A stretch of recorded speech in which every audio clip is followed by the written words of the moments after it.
Однадвор Туарег изгледа порезервирано и помалку претенциозно.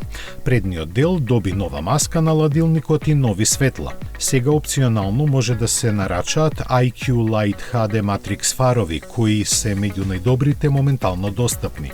На задниот дел додадена е хоризонталната светлосна лента и е првиот европски модел на Volkswagen што има светлосен знак на брендот. Воопшто Туарег сега изгледа многу поелегантно во сите варијанти. Ова е усогласено со новите модерни дизајни на тркалата, додека застаклениот кокпит InnoVision сега е стандардна опрема. Во Европа Туарег ќе се нуди со 5 погонски единици, една бензинска, 2 дизели и 2 приклучни хибриди. За сите основа е V6 архитектурата со 3 литарска зафатнина. Многу економичните чисти дизели испорачуваат 231 или 286 конски сили. Бензинецот, што и нормално троши повеќе гориво и постигнува 340 конски сили.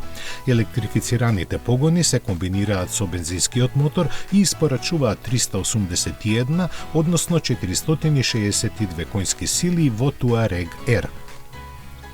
Интересно е што верзијата со 381 конска сила забрзува поспоро од чистиот бензинец со 340 коњи, а двата хибридни модели мора да прифатат загуби во волуменот на багажникот. Сите изведби на Туарег се опремени со 8-степен менувач кој ја пренесува силата на сите тркала.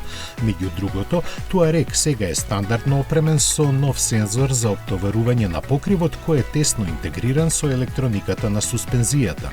Ако покривот е оптеретен со товар, контролните системи за стабилизација на каросеријата правовременно интервенираат за да се зголеми стабилноста при возењето.